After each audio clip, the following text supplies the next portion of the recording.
is a former Bass Nation national champion, a 3-time classic qualifier, all the way from Louisiana. Caleb Sumrall joins me this week on...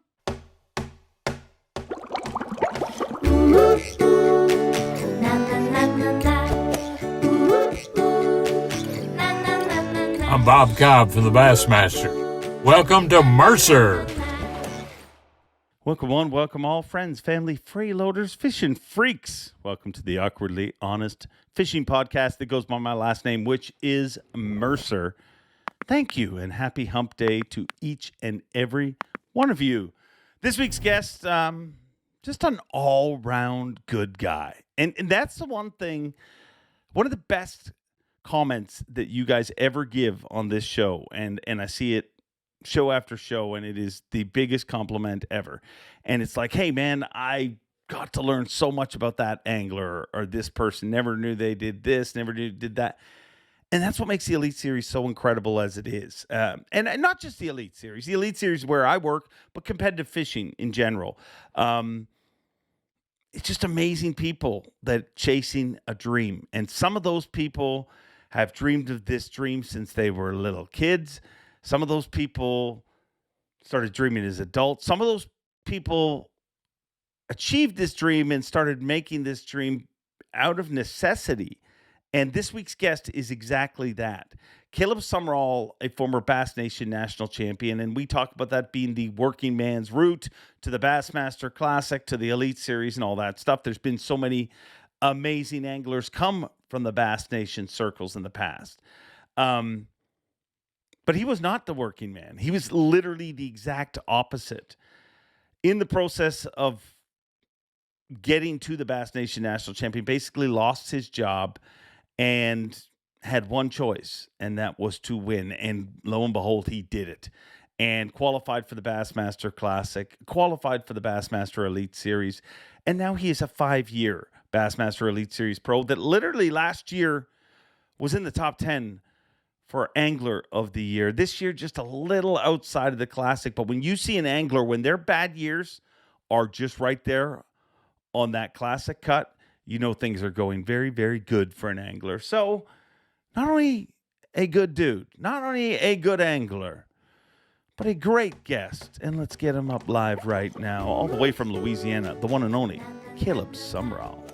Caleb Sumrall, took us like a half hour to figure out how to do this together, but our two countries have come together, both Canada and Louisiana have come together this morning. How are you doing? I'm doing good, man. Doing good. I have to apologize because I just assumed that we did an episode together, but it was at the beginning when I was doing like 5 different. And then I realized I hate booking guests. Honestly, the only reason it changed is I thought it was cool to have 5 different pros, different things going on. It was super cool. But the thing I hate about a podcast is booking guests.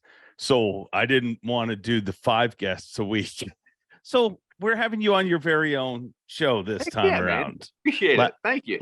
Yeah, well, good to have you here. Before we get into things, I want to ask you a question, a story that I'm aware of, and a lot of people are aware of, but I think a lot of people may have forgotten. Give me kind of the recap of how you ended up on the Bassmaster Elite Series. Oh man, I actually just got back from the lake where it all started, fishing the open. So, I had a lot of fond memories, especially that same time of year when I won. So it was very cool. The fish weren't doing the same things, which I was a little disappointed, but still, it brought back, a lot of memories. I fished a Classic there, but on Lake Hartwell. But to be back there in the fall was surreal. I mean, it was really cool just to be on the lake around the same time when I made it happen.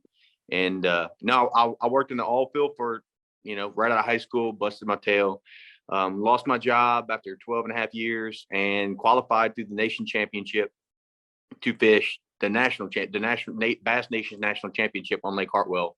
And without a job and a pregnant wife, I won that tournament. And dude, been fishing the Elite Series for the past 5 years, and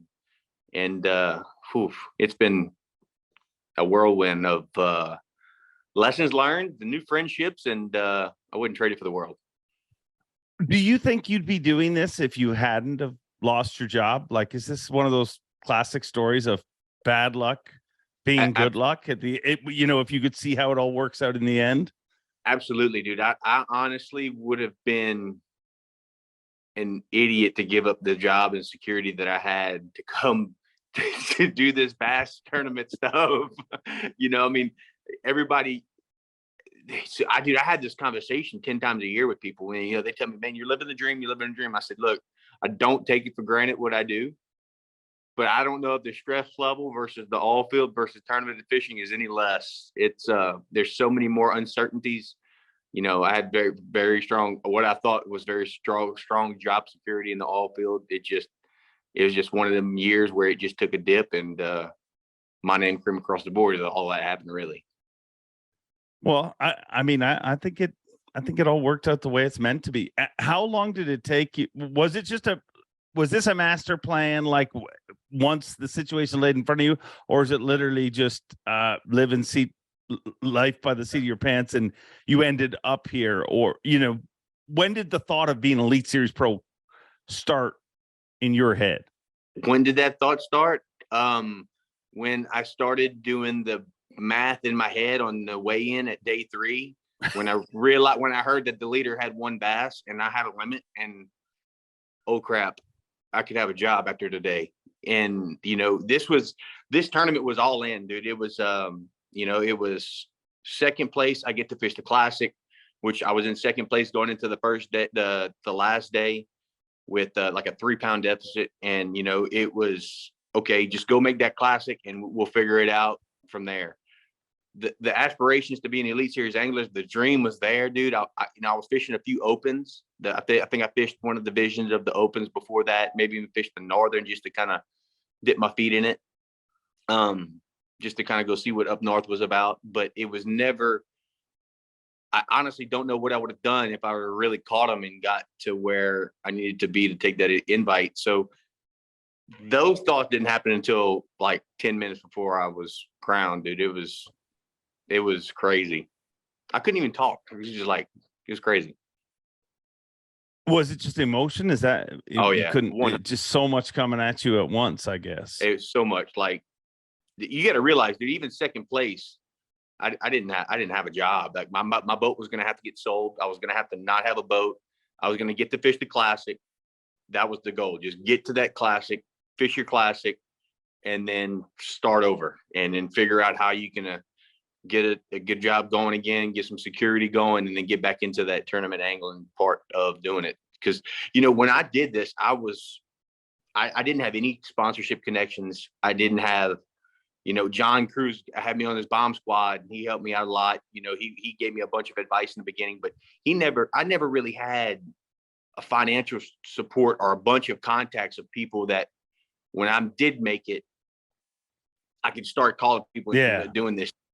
So without me making that, without winning, this was a whole restart process to get back into it. It was crazy. But things don't seem to take you long. Is it true? I mean, I think either I read this or you said this to me at some point. Did you fish your first tournament in 2013? I bought yes. I had a 2000 oh man, what year was it? Might be a 2003. Allison was my first bass boat, and Nice. 2013 was my first bass tournament. I bought my first real bass boat, a fishing platform bass boat, in 2014, and I won a big tournament down here, and then that's what lit the fire. I mean, yeah. So I'm 10 years into tournament angling as of right now. How big are your balls, dude? Like when you think of the people that you look at all the chat in the opens now and all the guys trying to make it to the Elite Series, but you look at anglers that have literally tried to make it for as long as you've literally been competing. Was it just naive innocence, or did you have that much confidence in yourself? Dude, confidence is probably one of my weaker points. I don't think it was confidence. I think it was just learning as I was going and trying to learn everything I could. I keep saying how I won, dude. I caught fish on a drop shot in 42 foot in that one tournament. Okay. But I can count how many times I've done that before that tournament. I probably never did it, but it was it was the fact that I knew that some of that was going to be going on, and I was forcing myself to learn what I think I was going to get beat at. Not locking any, the will to learn, I think, is what I have to credit it to. Honestly, dude, I wanted to learn what I didn't know. You know, I didn't want people taking my lunch money without me knowing how to do it too. So to go back to Hartwell, the spot where it all happened, how different did that feel this time around? Like, how are you different as a person, as an angler? Oh, dude, that's a great point, dude. Because, you know, I look back and I start thinking about, you know, just that day I lost so many fish, and just the stuff that the techniques and the tricks that I know now that I wish, you know, hindsight's always 2020. You know, I wish I should have known now what I didn't know then. You know, like, oh, dude, I just, there were so many. I would literally drive down the lake and say, oh yeah, I missed a big one out there. I wish I'd have had these good hooks I got now, or just little bitty tricks. But dude, it was so cool to fish that lake this fall and get there around that time.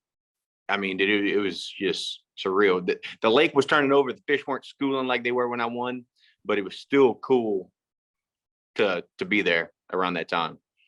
Yeah, and I mean, we talked over the weekend just recreationally. Yeah, and I'm just putting two together. You were with somebody not winning the Bass Nation, but you were rooming with Cooper Gallant, who made the Bassmaster Elite Series this past weekend. That must have been cool too, to see him going through all that after it happened to you there too. Absolutely, dude. That you hit the nail on the head, dude. I got to meet Coop for the first time at St. Lawrence this year. Just small talk with him, drank a couple beers with him. Coincidentally, he needed a spot to stay at Red River, and he hit me up, and we had like a little extra bed in the cabins that we were staying at. So I really got to see the kid grind.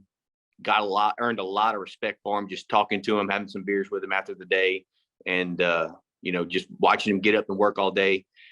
And then at Hartwell, to see him grind for that dream that he had, dude, and make it happen. You know, he walked up to me, dude, after I was putting some tackle away after he done. After he figured it out, he walked away from the stage, just walking into his truck. He's like, "Hey, Caleb, I made it." I went nuts for him, dude. I jumped out the boat, picked him up, threw him on my shoulder, dude. I was just so happy to see him do it, dude. I want to see good people do it. Coop's one of those good people. He sure is. And weirdly enough, I think he has more tournament experience than you at this point. Probably so. How much more prepared do you think Coop is to join the Elite Series than you were when you got your opportunity? Watching him with his grind factor, dude, he is way ahead of me, dude. Like way ahead of me. Oh gosh, dude, my first year in the Elite Series, I was shark bait, dude. I'm telling you, looking back at what I do and some of the things I did, I was literally shark bait. Just, oh, yeah. No, there's so many. That's the thing. And I told him, I said, dude, never stop learning, dude. That's the deal. Every year, I don't care how old you think you get in this game, how many times you do it, there's always a lesson to take from almost every single event. Take what you can take from it and apply it to the next one if you can, dude, and it'll help you out. Do you learn more from a successful event, or do you learn more from one that is not successful? I think the best anglers learn something from every single event. Yeah. I think as anglers, we should have the perfect filter, because, you know, like, even when you're talking to people about fishing, you know, people are going to tell you what works for them, and it may not necessarily work for you. And you tie that into, so, I might try that one little bit that he said. Just having the filtering out what you can use, and even in getting into fishing, you know if something was a fluke or not, or if you build confidence in a certain technique that you caught him in doing this one time. You know, it's not going to work everywhere, but you had that perfect filter of knowing, just building your arsenal up of stuff to try, I guess you can say, and confidence in trying to make a decision. It's a big old equation, you know. I was explaining this to somebody the other day. Tournament fishing is like an equation, and certain guys' equations might be this long. Some guys' equations might be this long. And the whole process of you trying to plug in the right letter, X, Y, Z, to this, and this, to be able to become a champion, it varies. So you have to build that equation or adjust it after every tournament. And I think that's the best way I can explain it. So if you were shark bait in season 1, what would you say you are now? Oh, I feel like And just tell me what you honestly feel. Don't pull the tournament angler. Oh, well, if it's my time, it's my time. No, dude, last year I had one of the best. I had a breakout year, dude. I finished 7th in AOI. Yeah. And I tasted blood. I tasted blood. That's the best way I can explain it. Like, I saw Sabine River 3 fish that could have been my win.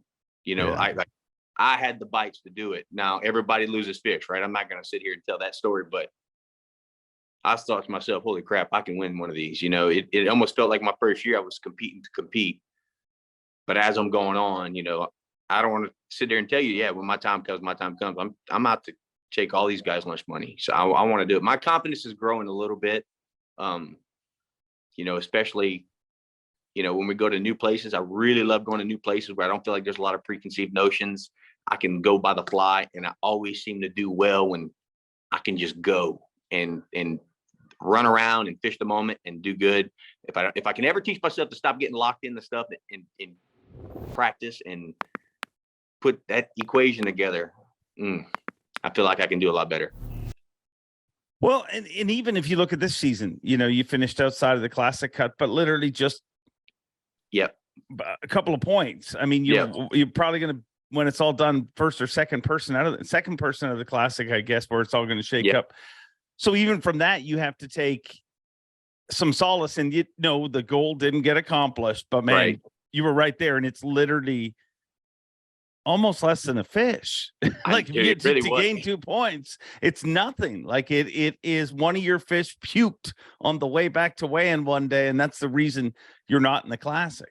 Absolutely, man. I lost some big ones at Hawaii, lost some big ones at Wisconsin.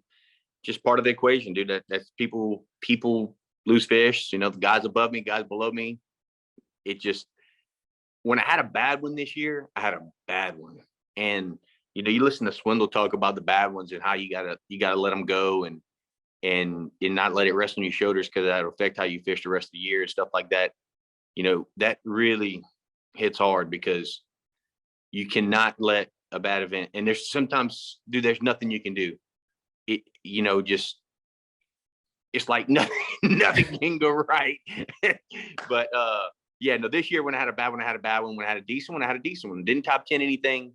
But overall, it was a decent season, but just missed that end goal. But like I said, I taste that blood. I'm gonna come for it next year. You said that confidence is one of the areas where you think you lack. As one of your friends, I don't feel like that is often something I would ever say about you. But is it just the amount of the lack of experience in competition? Is that, or have you always been less confident than some people, and all of this boisterous outside is just a big cover up? No, that's not the case at all. When I say that, I mean, I fought for my first few years to become more confident in my decisions. When I pulled the plug on whatever I was doing in practice during the tournament hour, when the pressure was on, you got 2 hours left, you better catch a big one to get inside the cut, because you're going to get cut. Having the confidence to do that, to know that whatever idea just hit your head was the right one and follow your gut, has been something I've been trying to make stronger my whole career. Because the times that I have done that, it's worked out more than times than not. That's the confidence level I'm talking about. It's not necessarily talking about confidence in my ability. Dude, I've been fishing the Elite Series for 5 years. That says a lot in itself. So whenever I get my ass kicked, I think about, hey, dude, you're veteran in the damn Elite Series, dude. You're 5 years in the Elite Series. So that says a lot. So the confidence level overall is there. Just have to have the confidence in those decisions overall. You room with Lee Livesey, obviously, and spend some time with the Johnstons and that whole crew.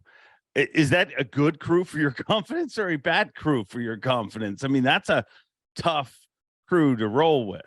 Oh, dude. I mean, the accolades that those guys have stacked up, I mean, it's insane. Everybody, I can tell you this about rooming with Lee. I've learned a ton from Lee. Lee's been fishing a hell of a lot longer than I have, tournament fishing. And dude, we worked so well together. Like, certain things we try, different sides of the lakes. Like perfect duo. We work just as hard, push each other to be better, call each other out when we suck, just stuff like that pushes you to do better. As far as for the Johnsons though, they lie and they don't tell you shit.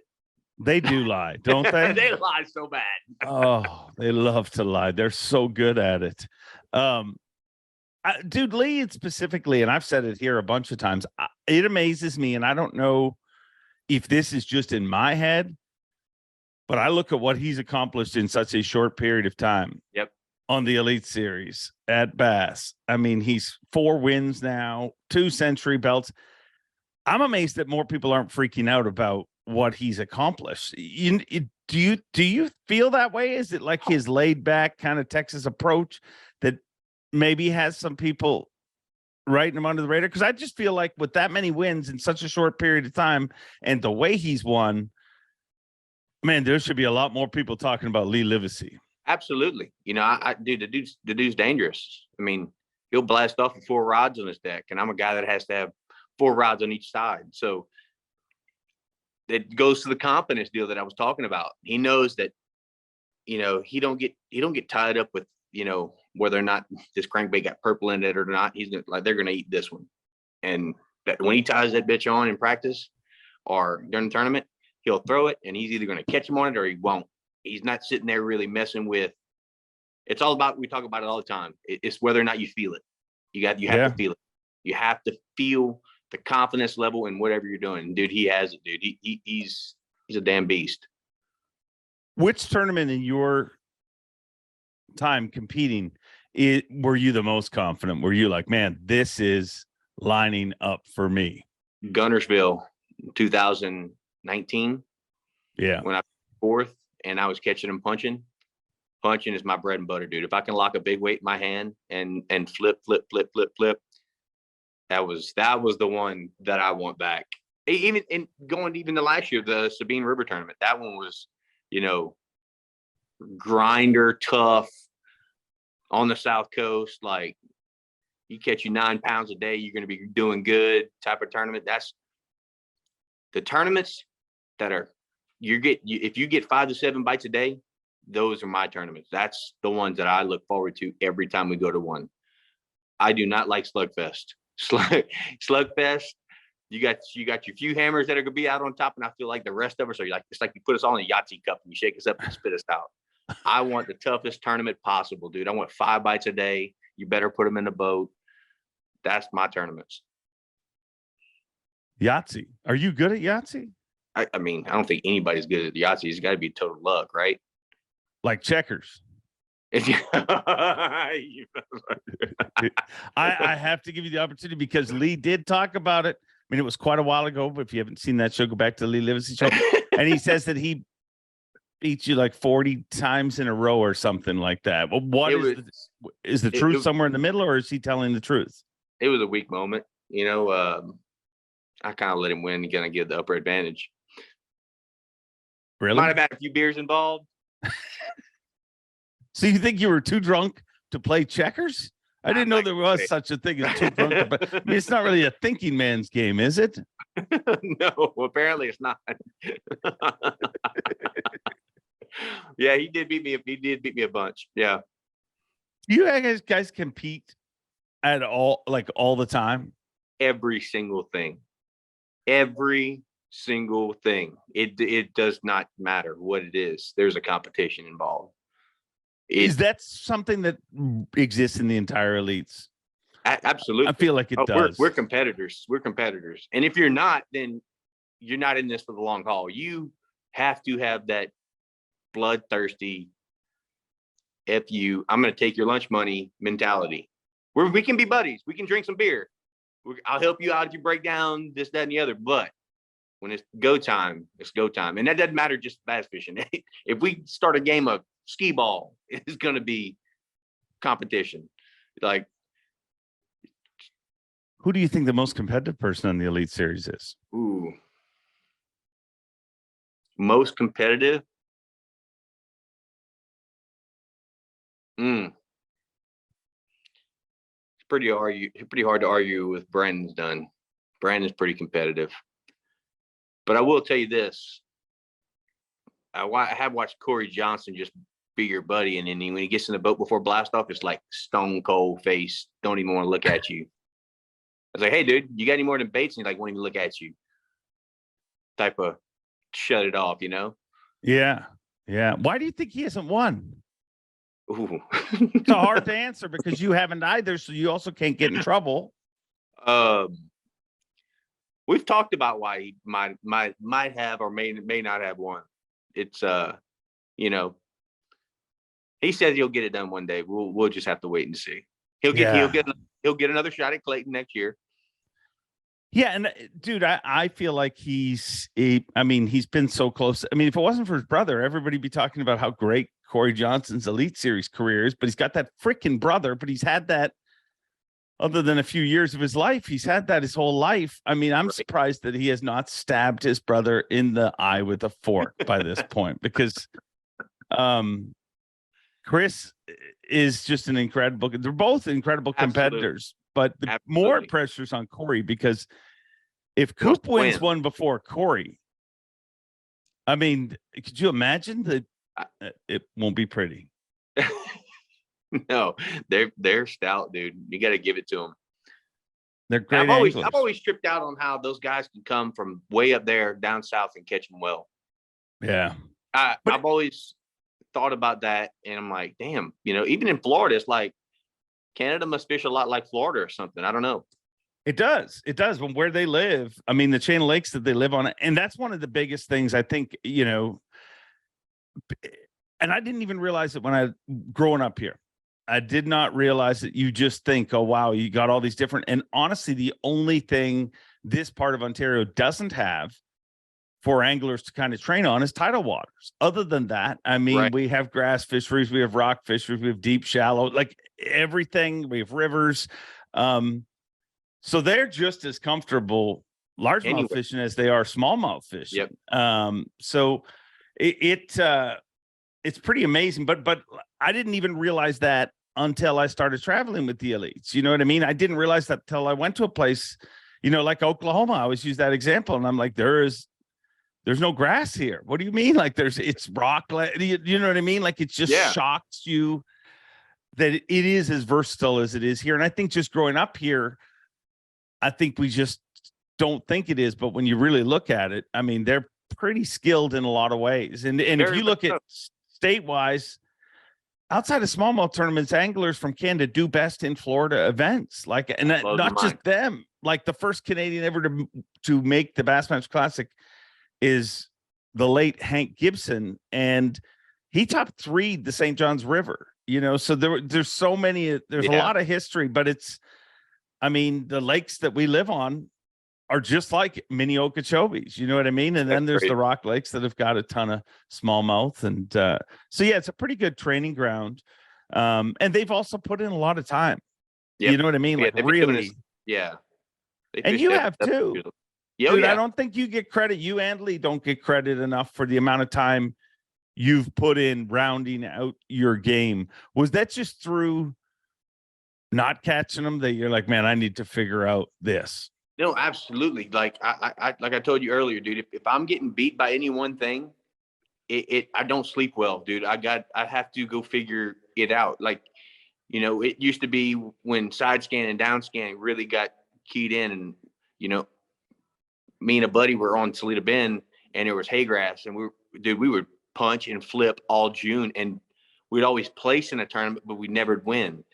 So one day, you know, he got some good graphs on his boat. Dude, we went out there for 3 weekends and literally just grabbed until we figured it out. Like, okay, those are fish. Turn around, throw back in there, catch it, get a school of fish fired up. And they're like, all right, this is what we've been missing. So since we did that, dude, it comes down to catching smallmouth for me, are just the new, I mean, forward facing sonar, the wave of the future. I was not going to be left behind on that. You know what I mean? Like, you can be headstrong with some things, but you better versatile is going to win more than sticking to your guns more times than not. And that's what I think. That's my mindset with the angling. You have to be able to do all of it with a few strengths in there, know when to do each one.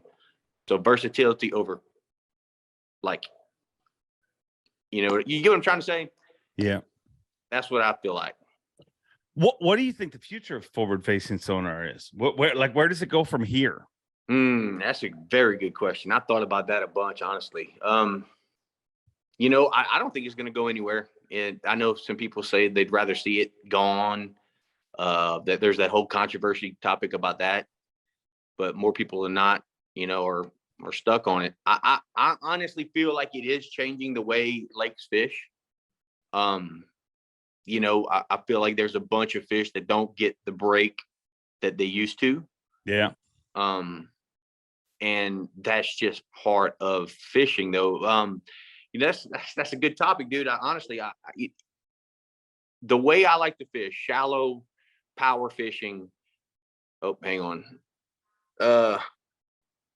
This is so awkward. My bad. I got a call. Call him back. Trying to be professional here. In the voicemail. I'm sorry, bud. What was I saying? Oh, the way I like to fish, shallow power fishing, I would prefer not to have it at all. I feel like my game would excel without it. Now, with that being said, I use it, and there's times this year where it has helped me religiously. We have to make peace with that. It's just going to be part of the future. It's not going anywhere. Yeah, and I also think a point has to be made that you get two groups. You get the people that love it and think it's the great, and they're learning so much from it in the future. And then you get the other group that hates it and thinks it's going to destroy the sport, which I will say that we've heard that before about other technologies. Yeah. But it's also not as simple as people make it out to be. There is a huge group of people on the internet that have never used forward-facing sonar that literally believe you turn it on, the fish wave a white flag, and you just pick which one you want. I mean, like many techniques, like many approaches, it takes a lot of time to get it dialed in. And even when you get it dialed in, you're still learning. Absolutely, dude. Here's one thing I've learned with it a lot. Not every fish in the lake is willing to eat. I mean, dude, there's still feeding windows. There's still conditions that make them bite better. You'll learn a lot about your bait. Oh, maybe a jerk bait's too much, and they'll swim away from it, dude. They'll literally run away from it. So there's lessons to be learned with it too, dude. It's not as easy as it seems. It's very hard. The guys that are really good, they've gotten so good with it that they can actually hunt down individual fish and follow them until they bite. And that's impressive, because I haven't been able to do that yet. You need perfect conditions to do that. Smooth, calm, and be able to stick with this individual fish while it swims around is very tough. So kudos to those guys doing that. Do you think it'll make the shallow bite better in the future? There's people that think that, hey, as more pressure goes on those fish that are out, there's going to be less pressure on the fish that are in, which is the fish that you really like to fish for. Absolutely. I mean, dude, yeah, it can. But, dude, active target on my boat right now, I could use it in 2 foot and catch them out of 2 foot. Now, as far as for bank beating, yeah, but most definitely there's a pressure that comes off of that big time. So you think that the biggest misconception is that it's just a deep water tool? Absolutely. Yeah. 100%. Yeah. Everybody wants to go out deep and look, but dude, there's so many fish in that mid range where I feel like a lot of guys. So even when you were idling, when you idled over 10-foot hump, I mean, there was no guarantee that those fish were going to let a 250 horsepower engine idle over their head, so they'd swim off. So if you pull up to a hard spot, a road bed, or a point in 10 foot, you just throw down your trolling motor and scope for them. That's what a lot of people don't do, honestly. And you'll see if there's an individual couple fish there, and you can catch them. Yeah, and it allows people to. I noticed it, on the St. Lawrence River this year, which again was a tournament that the people that dislike forward-facing sonar said, "Oh, another forward." For a smallmouth bass tournament, that was not dominated by forward-facing sonar. Absolutely. But the one area that I saw was dominated was relocating those fish. So when you bust up I mean, you can see them in the flats, but when you bust them up, like, where do they go? Because once they get out of your vision, I mean, they're ghosts. It's amazing how they disappear, but people could use that to relocate that group of fish a lot quicker. And one thing people don't talk about on that river often enough is, dude, if those fish don't want to be seen, they will not be seen. Yeah. They'll put their bellies on the bottom and you will not see them. In the current, that's what they do. They'll sit so tight to a rock, you can't scope them in the river. So it may be a forward facing sonar that a bunch of guys catch them if the lake conditions play, but if we go next year and the wind blows 30 out of the west, we'll be fishing the river in the current and there won't be any scoping that plays probably. Yeah. So it's a give and take. Speaking of give and take, is Matt Robertson just really bad at wrestling, or are you just really good at wrestling? He's so bad at it. He'll be so mad at me for this, but he's so bad at it. But I think he's training. I think he's training. I mean, we have most definitely unearthed something. Oh yeah, we've motivated him to. He's coming for blood. What has he let on to you? Who he's training with, or what he's doing? But he lost again this past weekend to. I mean, whether the footage is earthed or not, I've seen it. He lost twice to a guy who just barely made the Elite Series. He was in the Elite Series Pro for like 3 minutes, and then he already beat Matt Robertson, and that's Cooper Gallant. But man, he showed some promise in some of those fights. I mean, he did have some moves. What is he learning? I don't know. He's going for these arm bars and leg locks, and I'm like, what are you doing, dude? He's most definitely watching him in a headlock. He's most definitely watching some YouTube videos or something at a minimum. Does that concern you? He's going to have a bunch of months, and he'll come at you at the first event. The dude's been running and working out, dude. There's gonna be a time where he's gonna give me a run for my money, I guess. I told him though, I said that was it. Though we're done. It's over. But with Matt, it's never over. He feels motivated. He's gonna work out. He's been doing good too. Lost a bunch of weight. He really has lost 40 pounds, looking good. And dude, that's impressive. Yeah, and it's good for the rest of the Elite Series that Matt Robertson's spending his off season working on wrestling. Dude, because the dude can catch him. Like, seriously, stay focused on that, Matt.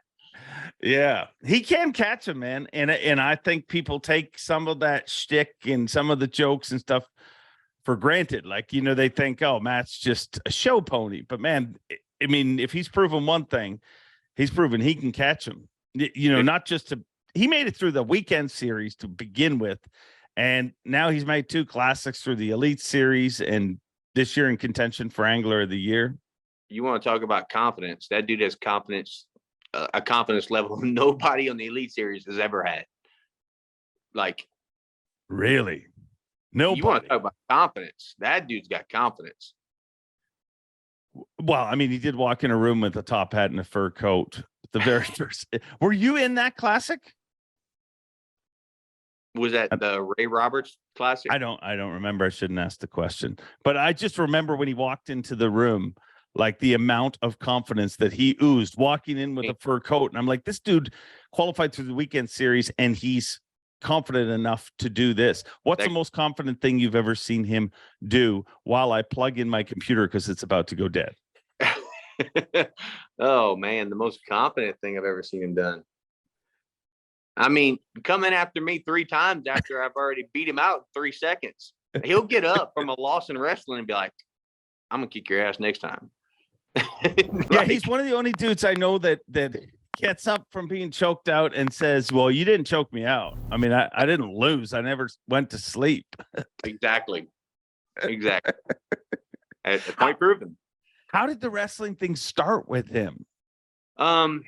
Seth Fighter started to shit pot and literally made it happen. I mean, I was just enjoying a dinner with some beers, and Spider was just like, I think you can take Caleb. I think you can take Caleb. And that's how it started. People make a lot of foolish decisions over beers, and one of my worst decisions I ever made was with you this year when we went to go see the Whiskey Myers concert. I mean, dude, I can't believe we did that. I That- showed up to take off with like 10 minutes left to spare. I just had to talk. How rough was the next day for you guys? You know, it was tough because we only got like 3 hours of sleep. You know, I wasn't drunk at all, but we went and we went out the next day, and I think I caught a decent bag, 12, 13 pounds, and finished like the event like 28th. It was a hard limit to catch because it wasn't easy. Chickamauga wasn't easy everywhere, but No. dude, it's one of them things where it's like when 5 years down the road, 10 years down the road, we'd be sitting down having some beers talking about how we didn't go to Whiskey Myers, or did we? And then that's literally, I think, what I told you, and you were like, all right, we're going. I know Lee keeps throwing that line back that I used at dinner. I think I said, well, we're not going to sit around and talk about all the great sleep we got that one night. Exactly. The next thing. So, I mean, hey, it worked out. It was a great concert. Those dudes are incredible. I've talked about them a lot on this podcast. I mean, they're so incredible. What really amazes me is just how into the sport of fishing they are. Like, you know, they want to talk about fishing. They don't want to talk about music. They want to talk about fishing. Yeah. Which it's amazing. It's amazing. It's awesome to have that kind of support. You've got a lot of support around you. What is the best advice you've ever been given in life, in fishing, or anything? Ooh. Dude, you got to have fun with it. You got to have fun with it. Everything in life, you know, just whatever it is you're doing, you have to find a way to smile, laugh, and have fun with it. And if you do that, fishing, work, whatever, you find a way to have a little bit of fun in everything, your life's not going to be that bad. Were you the same Right. before the Elite Series? Did you fit?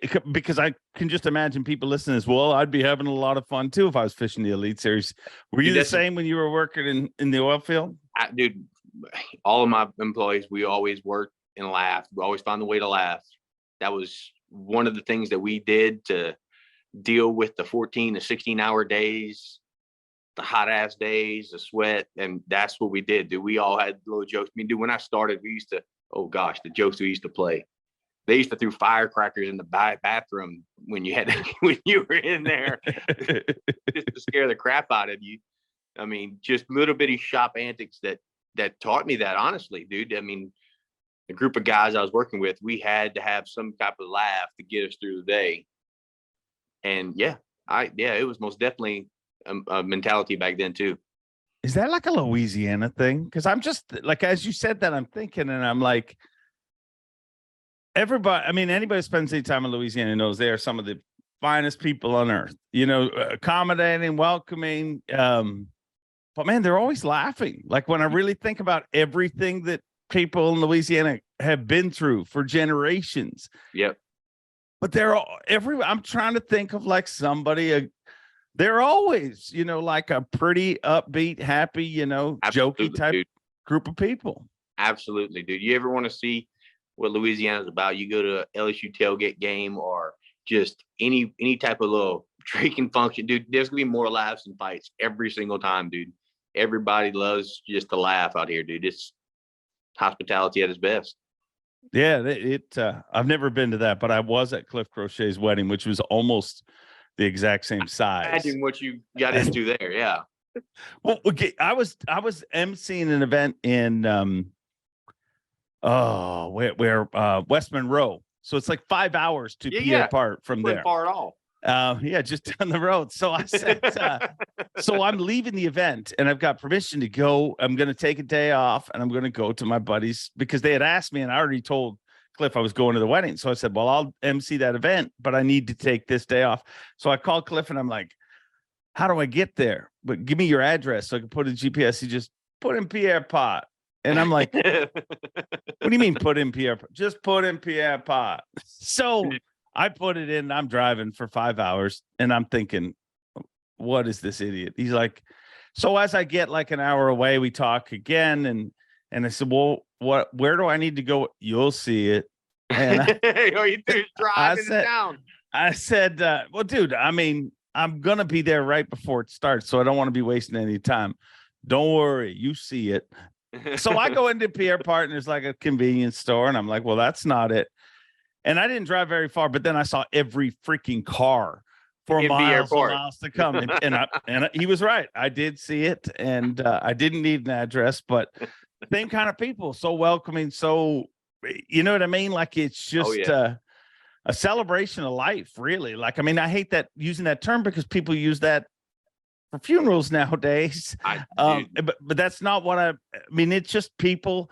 You can tell these are good, hardworking people that celebrate life every single day, it seems. You want to see Louisiana's finest, dude. Wait till after a storm hit. God forbid it ever does again. But last year we had I forget the name of the storm, but it was Category 4. We lucked out on my side of the storm. It was actually a very small storm, but an hour down the road was devastation. Yeah. And dude, the people that come from around the area, I went help for a week and started doing some work there and helping people patch roofs and stuff. People just showing up with just supplies and just water and drink and gas for generators. That no benefits of it whatsoever. There's no, financial benefit whatsoever other than just feeling good about life to helping people. That's where you see Louisiana shine, dude. Like, they will come to help neighbors like you wouldn't believe. They're a really special group of people. Why does nobody ever leave? You know what I mean? Like, you would think you guys can't believe that I live where I live because of snow, but I'm like, snow almost never knocks your house over, no matter, even if you got to have a really bad house for snow to knock it over. Dude. I mean, dude, and then you get storm surge where I'm from. If that storm would have squared up with us, we would have had storm surge. And we talked about it a bunch. It's just we're so ingrained into this lifestyle of being down here. We talked about we're still not against it. I want to get to a part of the country where I can fish a few lakes and just go fishing, because the fishing does get tough where I live at certain parts of the year, certain times of the year. And I want to go to a place where, I can go to a lake, a reservoir, and sharpen my skills when I just want to go fishing. So it's not off the table, but it's a hard trigger to pull, man. Yeah. I mean, home's home, especially, and it's same thing I say about here. I mean, I love where I live, but I also love where I live because my family's here and I'm not always here. And, it's good my wife's friends are here. You know what I mean? Like, it's good to know when you're away that there's people around home that will help if need be. So I don't even know if we're supposed to talk about this or if you've actually made up your mind about this. Are you fishing more tournaments next year? I started thinking about it every day since I told you about it. I think I will. I'm going to fish at least 2 divisions of the Opens, and really grind it out. I got one other business endeavor that I'm contemplating on here the past couple of days. Actually 2 of them. I'm going to be getting my captain's license and doing some saltwater trips in the fall and stuff like that. Cool. With a bay boat. So that just kind of keeps me fishing, keeps me fishy, keeps a little fall income coming in. So yeah, I just need to put it on paper. But so one thing I've learned from the last couple Opens, I fished. So I realized that I was going to be out of the Classic. In my last few years with the elites, I've always thought that it was better to focus on the elites. Yeah. But now that I'm getting a little more experience with how to handle tackle, how to handle my rest, I feel like, my knowledge of fishing is growing every day. I feel like I can take a little less stress off of those, fish a few more Opens to kind of instill that winning mindset. If I would just do the Opens, it would be to win or nothing. I'm already in the elites, so if I win, great. If I don't, oh well. So swing to win and try to instill that winning mindset. It goes back to learning something that I don't know. I feel like that closing factor with the elites is what I need to grow. That freaking, I'm gonna put the last nail in the coffin and get it done, because it's hard to catch fish 4 days in a row. So I think I'll fish at least 2 divisions of the Opens next year. Whether it's I think they're called Division 1, Division 2, and Division 3s, but I think I'm going to do everyone but the northern section, the southerns, and the. Will that allow you to experiment? almost so to Absolutely. speak, like, because there's no experimenting in the Elite Series. You need to get points every single day. And if you don't Absolutely. get 5 fish every day, it becomes really difficult to get said points. Absolutely. So, I mean, it'd be no pressure fishing. And who knows? You win one open, that takes pressure off of the Elite Series. So how dangerous could you be if you get that classic berth or early in the year and then start doing some work on the Elite Series because you got nothing to lose? So, I mean, that's our goal every year, is to make the Classic. You cannot win the Classic if you're not there. So it does weigh on your mind every tournament. You shoot to make a cut, and if you make 9 cuts, you're not going to be out the Classic. That's the goal, roundabout goal, plus or minus. I will say this about our group this year, though. I feel like this year was the hardest points grab I've ever faced fishing the Elite Series. When I say that, I mean the guys that caught them the same every event. There were some tournaments where before we went north to Hawaii and Wisconsin, if you finished a top 30, yeah, you'd move up, but you didn't move up like you thought you should move up. Yeah. Like the guys that were in that Classic range consistently caught their ass. And that's cool, dude. That's part of the game we played. This year's group was stout. And it's only going to get better. I mean, dude, you look at Coop now, and he's just getting started. Where is he 5 years from now? I mean, he could go down a bad road if he keeps rooming with you. But I mean, you just look at our field and the hunger and the amount of the college things. What blows me away, Coop is not. I mean, he fished some collegiate events and stuff like that growing up, but he's not a recipient of the college plan. I mean, he did it kind of himself. It's not near as big a deal in Canada.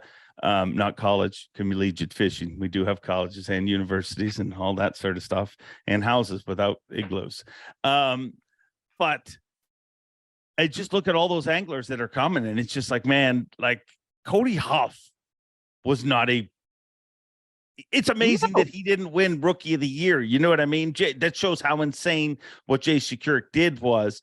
But I mean, he's no rookie. Jacob Fouts is no rookie. I mean, these guys are as dialed in and as focused as veteran pros in the past. They don't get a year to be shark bait anymore, it doesn't seem. Absolutely, dude. 100%, dude. I mean, you get 1 year and you get 2 years, and you better finish at least mid-pack that first year if you don't want pressure on you on the second. Is the best way I've seen it for the guys coming in. They're doing it, dude. They're doing it. Like it blows my mind. The skill level that's coming into this deal. I think that's the greatest pressure on an angler. Like, to be honest, like, you compare pressures, and we always talk about it, the pressure to seal the deal on Angler of the Year, the pressure to win Angler of the Year, the pressure to wake the Classic, but the biggest pressure that you see, the biggest pressure you feel around an angler all year long isn't Angler of the Year. It isn't the Classic cut. It's those dudes that everybody knows that they might be getting eliminated. I mean, people stop talking to them, and it's not it's not out of disrespect. It's out of respect. Right. You just don't know how to handle it, and you don't even want to. I think when you're catching them, you don't even want to look at it. You know what I mean? You don't even want to think of that as an option, but it's a evil truth about our sport. And it is, dude. It scares the death out of me, dude. I mean, I don't want to go back. Honestly, I tell it to everybody. I'll die before I go back to the oil field. I will. I enjoy this life. I enjoy the friendships I've made. I enjoy the lessons I've learned. It is some pressure. So this year I had some pressure off because it was my 5th year. So, the way the elites work, you get a drop year after your 5th year. So, I told myself if I had a decent this year, I dropped my worst finish, which was like a 66, and that'll solidify 2 to 3 more years at a minimum. Yeah. Of career. So, the next 2 years, I don't have to worry about getting cut. I need to worry about stepping it up, I feel like, there's different guys in the Elite Series and you're all super competitive, every single one of you, Oh, yeah. all in different ways. All, some are outwardly, some are not, but all super competitive. You have to be to have read a magazine, watched a TV show, and said, "Man, I think I can do that right there. That's what I'm going to do." You have to be a competitive person. But I kind of get the feeling that there is some people on the Elite Series, and they're there for one reason. That's to collect trophies and get as much hardware as possible. I feel like you like trophies and you want to achieve all that. But I feel like, and maybe I'm reading it wrong, I feel like you are more about collecting memories. Dude, I want to do this for the rest of my life. I've found a job that I truly love. It's not monogamous. It is straight up changes every day. And yes, dude, memories last way longer than trophies, man. Dude, put it this way. I'm not gonna get all sentimental, but dude, Lee's a brother from another mother, dude. I would have never met that dude if it wasn't for fishing. Me and him are the same person. It just stuff like that, and so many other friends, dude. It's just you don't have a price on that. So you as well, dude. You've done everything you could to help me out. I'd never known you if I didn't make the Elite. So it's, yeah, I love that side of it. I really do. Yeah, and I feel that way about our gig, but I'm a little older than you, so I think as you age, you start realizing, you know what I mean? Like at the end of the year, I mean, traditionally I'll go on other podcasts, and one of the questions they'll always ask me is, what are the greatest memories of the year? And I know what they want to hear. I know they want to hear, okay, when Polnick won Angler of the Year and when this and that. And I usually give them something like that, but always the first things that come to my head, it's flashing moments like that Whiskey Myers night, or just something. It doesn't even have to be something elaborate like that. It just be one day we were all together and something hilarious happened. Like, I mean, you don't plan it. It just no. And I feel like when I was a kid, I used to think that one day I'm going to be an adult and you're not really. Just if you're a kid listening to this, let me tell you how the future goes. You just act like an adult in front of your parents, in front of your kids. so you can be a parent. Other than that, I still laugh at fart jokes. Somebody threw some fireworks into the bathroom when someone else, not when I was going, when someone else was going, I'd find that hilarious. We're no different, but I think that because we get to work in such a unique and weird environment, I think we get to have a lot more of those amazing moments that become memories that are the reason. Like one day you'll be an old dude sitting on a rocking chair and probably not going to talk about trophies and stuff like that. You're just going to talk about, memories. And that's one of the things I appreciate about you. I've always found you to be that way, like a guy who focuses on memories more. As far as trophies go, how focused are you on them? Like what dream world? You got some beautiful pictures and a rack behind you now, a fan, which is a important thing to have in the great state of Louisiana. What do you want that wall to have, dude, 10 years from now, 15 years from now? I'd like the trifecta, dude. I want a blue one, I want a classic, I want an AOI trophy, dude. I really do. I want at a minimum one of each. Dude, I want to do enough in this sport that when I can't do it no more, my kids are talking about fishing. Axel's talks about fishing. Clay Lee's talking about fishing. They're like, yeah, my dad did that. Something for them to be proud of that their dad did, that they can show the trophies off later, dude. That's all I want out of this. Honestly, I want to make a career out of it. I want to be able to be financially stable doing it. And yeah, I want some trophies, dude. I want them bad. I can't tell you how bad I do want them, but I'm not going to, deter the fact of the longevity of how long I want to do this is the main goal. I want to be doing this for a very long time. And all points to that being the case. Is it frustrating to watch a guy is there any frustration in you at all to watch a guy like Lee roll up and pong, pong, pong, win, even when he thought he wasn't going to win? Absolutely not, dude. I will forever root for my boys until it's my time. And you'll never see me fault anywhere different. I'll be their biggest damn fan, dude, until it's my turn. I like to see good people win the right way. And dude, I will never be jealous of that ever. That right there makes you a good person. And that right there is also the reason that people are going to cheer for you to win. You know what I mean? Because I really do. I mean, dude, competitive sports in general, you just watch it nowadays. It's so messed up how everything is about, you know what I mean? Is win at all costs. And that's almost celebrated. But I think that the biggest thing that to me is different than, because dude, this was my dream too. You know, like when the thought of me being the MC for the Bassmaster Elite Series, the Classic came about, like that was a dream. Like, and to do this, I always look back and I'm like that those memories and those things are the part of the job that I didn't even think about at the time. Like I was like, man, I'm going to do this and I'm going to get to be right near so-and-so when they win this and that. And,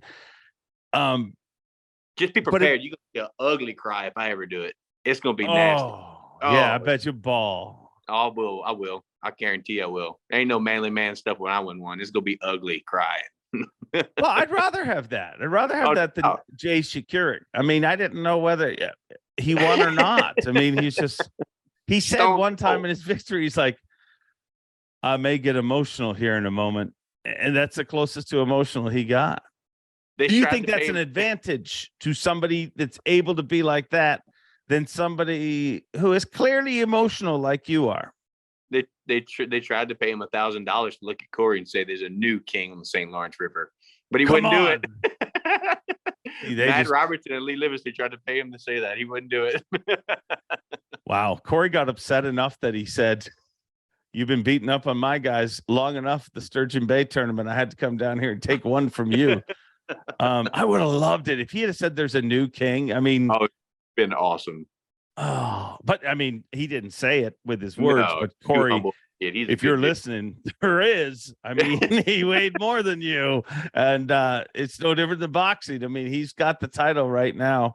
Corey was so pissed to weigh in 100 pounds and not win. Like anybody else would have been like, I broke the century mark, and Corey, right?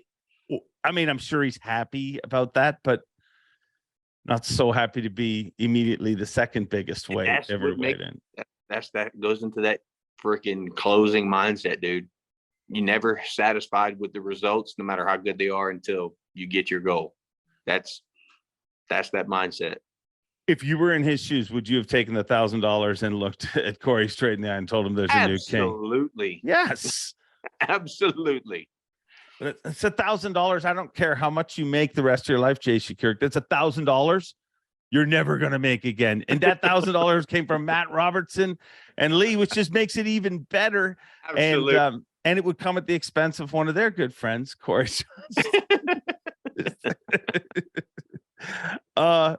Fitness is a big deal for you. Has it always been that way? No, man.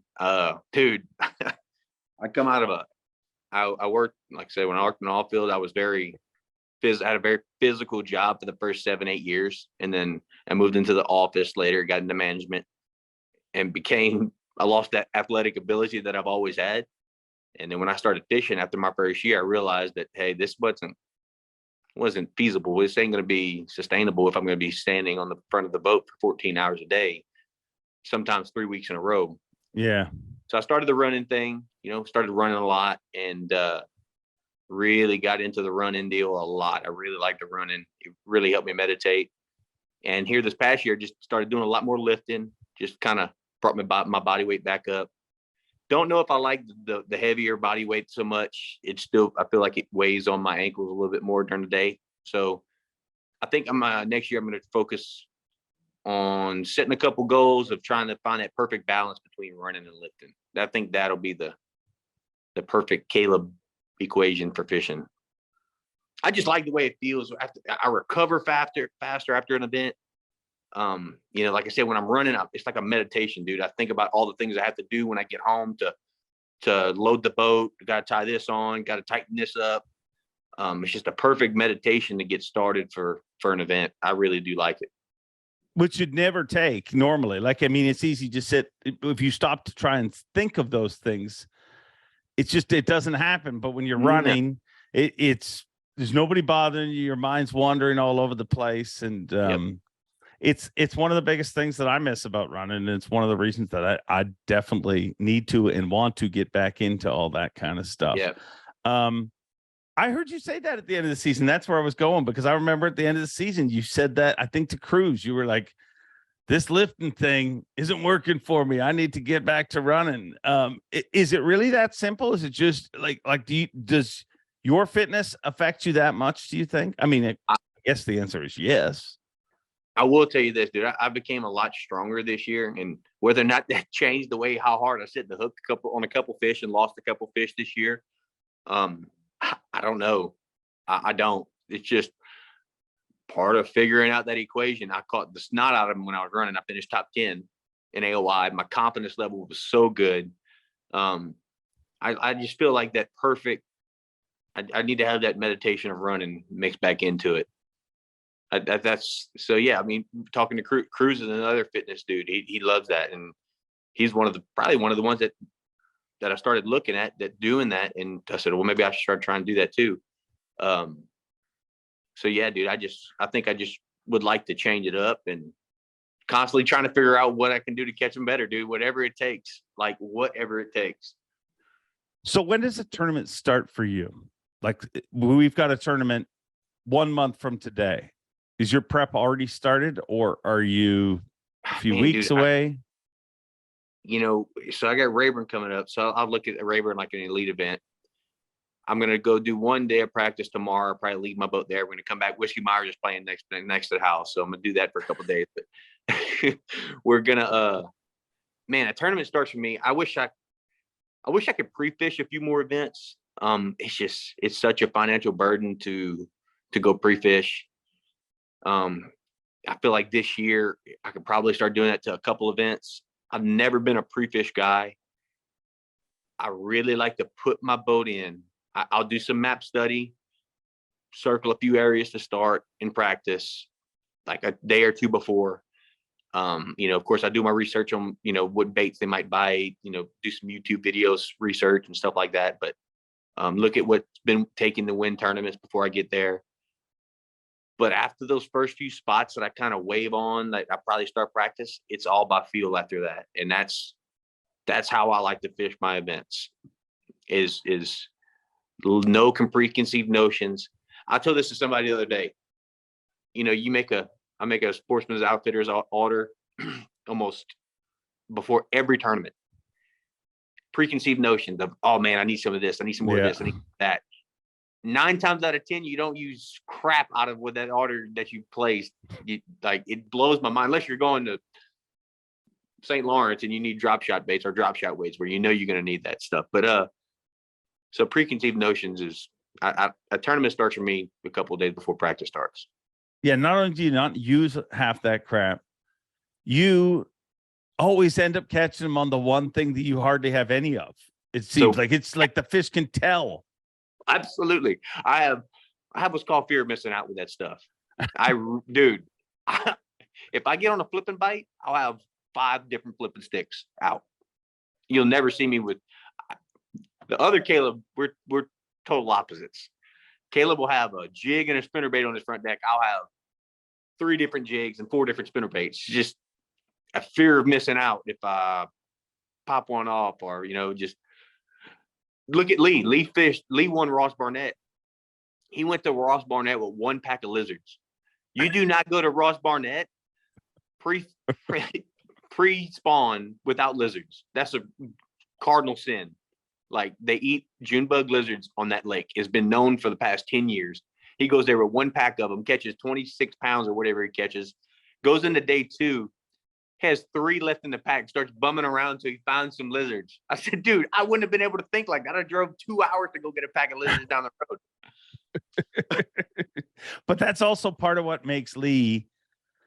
Dude, there's a history of people from his part of the world, and I say it to him all the time. I mean, he reminds me just of Kelly Jordan. Like when Kelly was most lethal on the Elite Series, that's how he was. Just so laid back. So I used to explain to him, he's kind of like a surf bum that fishes. And Lee in a lot of ways is like, you know what I mean? He's very prepared, and he spent thousands, if not millions of hours of his life perfecting the sport and what he does, but he is super laid back. He is super.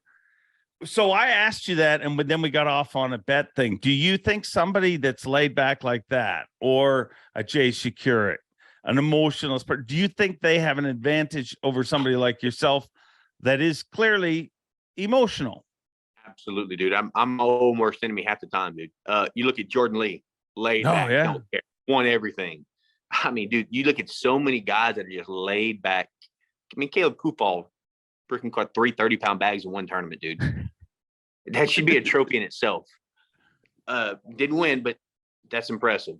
I mean, dude, just that he won at Guntersville, just laid back, just that laid back mentality, and that one rod Todd grinding is just it has its place in our game big time. Is that something you try to learn? Not the one rod thing, but to be level-headed, or is that just something that will come, or it has come with experience? You got to play your own game, man. I think it'll come with experience, and it comes down to, like I said, having confidence in your decisions. Of when you make that decision, you're mellowed out. You fish well. You have to feel it. You have to feel it. You have to feel confidence in your decisions every single day. You're going to be learning stuff as the tournament goes on, but you have to, if you go to try something and make an adjustment, you have to feel it. And if you don't feel it, you get scatterbrained, you start running around, you'll never catch them running around. So you have to have that level of smooth out at some point in the day. You do. One thing I'm tired of hearing about already, and I don't even know why I'm bringing it up here, but I will. That stupid walleye with the weights in it. How tired are you of hearing about that thing? We had the gumbo cook-off here this past weekend, and I bet you it got brought up to me about 12 times. It's nonstop.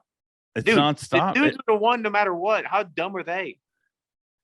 Really dumb, evidently, it turns out. I hope they watch. They needed 16 pounds. Well, I don't really care if they're watching this. I mean, we're not the only ones calling them dumb. Right. They from what I know, they needed 16 pounds to secure Angler of the Year or Team of the Year, whatever it was. They had 21, 22 pounds of fish, whatever it was, 23, 24. And made them weigh 8 pounds. What I don't understand is, like, how big are your ball? Like, dude, I get it that people cheat. For people to think that nobody will ever cheat is stupid. Like, people will rob 7-Eleven for $500. You don't think they're going to try cheat? But what amazes me is, more you read into it, like, people had been after them for over a year, like saying these guys are cheating, these guys are cheating. They're doing pre-tournament interviews, like, as cocky as possible, just kick back and, we'll probably catch them again, because that's what winners do. Winners win. And I'm just like, if you ain't first, you're last. To watch it all go down, I'm like, just how big are your balls to, like, it must be a sickness. It has to be. A sane person would have taken as much as they've taken and been like, we're out. We're just tired of you guys ruining the sport for us, or whatever excuse they'd come to. But they weren't going to stop anytime soon by the looks of things. They thought they were uncatchable. That's what they thought. They thought they were just invincible. It just blows my mind. Every time I saw it, there was nothing discreet about it either. Man, it's like taking a 5-pound bass. You put 2 pounds worth of weights in that bass.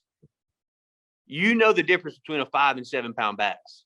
Yeah. And that's how the guy said, we need pictures with those fish. And they took them out the bag, and they were like, 5-pound walleye, when they should have been 7 to 8-pound walleye. Yeah. They were like, nah, bro. And the difference between a 7 or 8-pound walleye and a 5-pound walleye is literally like like visually looking. It's like taking a 3-pound bass and trying to tell somebody it's a 6 or 7. It's not even like, it's not even close. I mean, and it just blows me. Like, the more I think about it, I'm like, I can tell within a pound, the most part, when the fish are in the bag, when they're folded over by Lisa, like when they hit the stage, I know, you could just, and sometimes the fold is raw, not as tight or whatever, and you're a little off. But for the most part, I'm like, okay, that's 17 or that's 20, or, what do they think that nobody's ever going to notice it? So I'm going to ask you the obvious question. Is there any cheating that happens in the Elite Series? Ooh. You know, dude, I have a very, very, very, very, very, very, very, very big pet peeve with cheating. If you cheat, you're a thief to me. Yeah. I could never do it and have a clear conscience. And, you know, there's been some things in our sport, not our league, that has come up here past couple of years that Periodically was the word you were looking for. That's what we're looking for. Well, that's what you started. Go ahead. Sorry to interrupt. I'm bad at this job. It's all good. So, you know, I feel like a few rules get tested in the Elite Series. I can't say that anybody's deliberately cheating. I just feel like, you know, if anything, one thing gets pushed to the limits, it's the no information rule. I feel like it gets pushed and that needle gets threaded, I guess you could say, which whether or not people are breaking the rules, or I'm not here to say that or call anybody out. I just feel like it's a very hard thing to police. And, you know, if you have that gray area, a few people without integrity will push it, I guess you can say. So how do you fix that? Man, that's a good question. You know, the periodic polygraphs, the random polygraphs is a big one. I believe in that hardcore. You know, the no information deal is always been it. My first year when I came in, that's when it got implemented. So I had to teach myself about it very soon. So the way it's written is you can't solicit information. So, you know, people, you're going to go up to a gas station like, guys, they're on the watermelon red fluke. Man, you can't tell me nothing. You know, you got to stop them. You got to stop people everywhere you go. As long as I do that, I'm doing my part, you know? Yeah. So it's just whether or not everybody tells them to stop, or, you know, certain people will post certain things on social media and use the whole, well, it was public knowledge type of thing. There's ways that people push it. Yeah. But for the most part, I will say that I don't think it goes on. I need to clear this up. I don't think it's a major problem, but it does happen. Best way I can say it. Yeah, I think that it's all in how you look at competition too. I mean, yes. There's to remove it from our sport, a big series that a lot of people have watched in the last number of years is that Netflix series that's done in Formula One. And I don't know if you've seen it, but if you watch it, like you're watching crew chiefs cheat. And to them, it's like, well, no, we're not cheating. We're skirting the rules. Like the way they look at it is like, you know, something's supposed to be a certain weight. Well, it is that weight. It's just distributed differently. And it's, you know what I mean? Like different stuff. Like they'll even protest each other, knowing that the protest isn't going to hold, but right. Just wanting to distract the other team while they're competing, like get them working on this protest so they can't work on other things.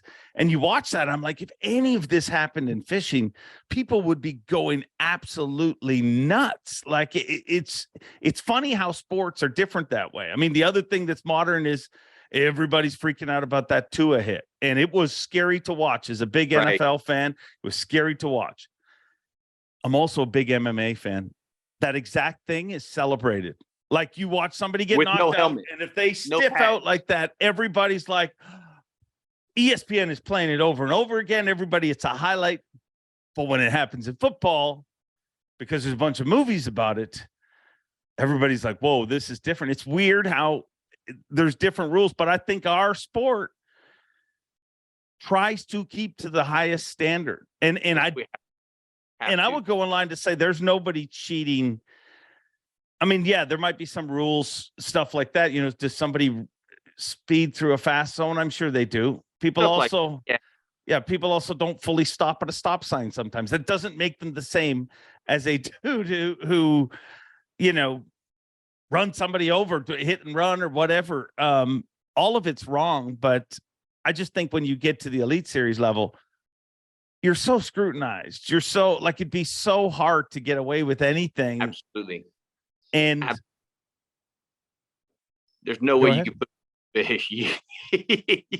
There's just, like you said, you're so scrutinized. There's so many eyes on you. You know, they do a great job with the Marshall program. We have somebody sitting in our boat, make sure we're following all the rules. No, to break the rules, you have to be trying very, very hard to break the rules. Yeah. And I also think, I think that a lot of those things are short term. Like, if somebody is getting assistance with spots from somebody, dude, at the end of the day, you got to catch them. You know what I mean? There's part of me that wishes it was wide open. Let them do whatever they want.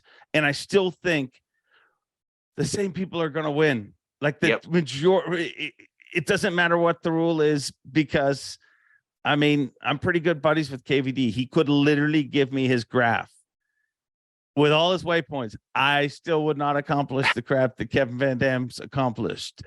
And I'm man enough to admit it. Most people aren't. The same way. I can't catch other people's fish. That's the truth too.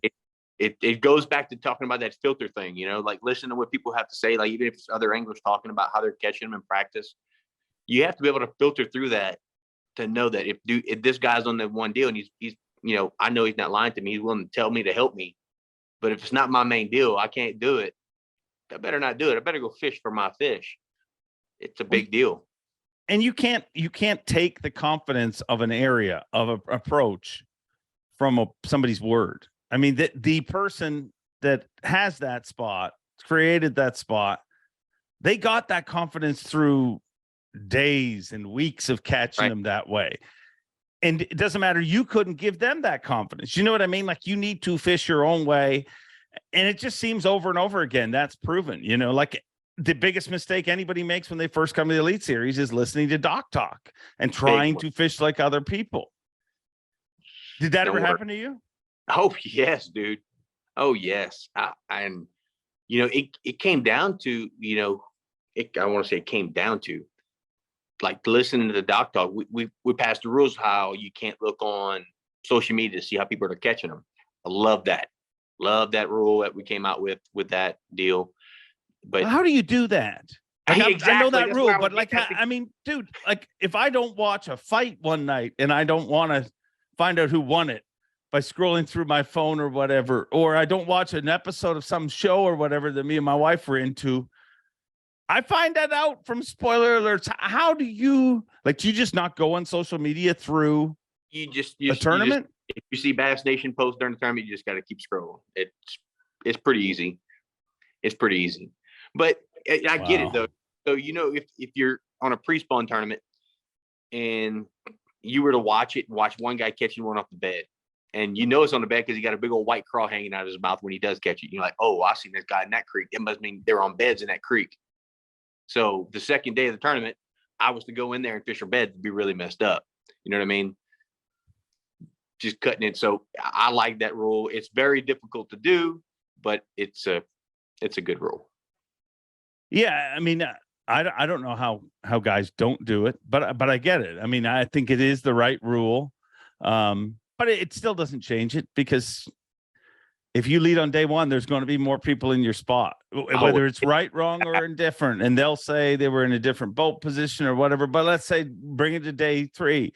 The more money on the line, the more risks people are going to take, the more aggressive people are going to be. It's part of competition. So I think our group is a very clean group, but I think any group that's competing is always looking for an advantage. Like, what do you think it means when you watch an MLF event and a said angler says, how's so-and-so doing? Like they specifically start asking about certain anglers. They're gathering information. They don't care about that person as much as you may think. They know that person's fishing docks and I need to be there, or that person's offshore or whatever. Absolutely. So yeah, no, I think our group's a very clean group. I think if anybody's doing anything, it's going to get exposed in a hurry, and it's probably going to get exposed before you make the Elite Series. And if it hasn't got exposed, then it's going to get exposed. But the crappy part is for the rest of our lives. Every Christmas party, every birthday party, We're gonna have to hear about that stupid walleye that had all those weights in its belly. It's what novice fans of the sport think. You know what I mean? Like, what's to stop somebody from just filling their fish full of lead? It's got to be one of the most viral things that happens this year. I mean, what I think it's the biggest thing that's happened to fishing, like media wise, it is the absolutely. biggest thing to happen to fishing, maybe in my life. Like literally, when you the guys were on Fox News, national news, TMZ, everything, like everything. It's crazy. And the sad part is, I didn't follow a lot of the fishing stuff on it, but I did, out of curiosity, follow it on TMZ. I did follow it on Barstool and stuff like that. And the sad thing is, if you read the comments on all those, people from outside, everybody in our world is like, this is ridiculous. Those guys, we all feel like the people that were yelling stuff in the background felt.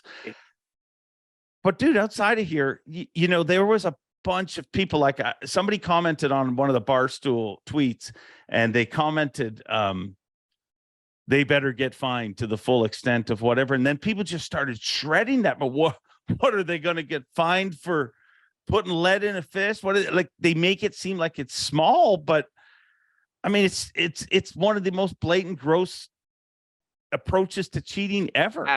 You're stealing money. You're a thief. You're not just a cheater. You're a thief. You're guaranteeing yourself to steal the jackpot, the win. You're a thief. That's point blank. That's what it is. Don't be a thief. Don't be a thief. Don't be a thief. That's a pet peeve, bud. No, I agree. I mean, I think a liar and a thief are the two worst things to be. Absolutely. It's gross, but it's also gross that we live in a world where some of that is celebrated now. Like, you hear people in other sports, yeah, he plays a little dirty, but he wins. And you're trying. Oh, I hate that shit. Hate when people. It's horrible. It's horrible. What else do we have to talk about, Caleb? Not too much, man. Tell me the dumbest thing you saw happen on the Elite Series that nobody else got to see this year.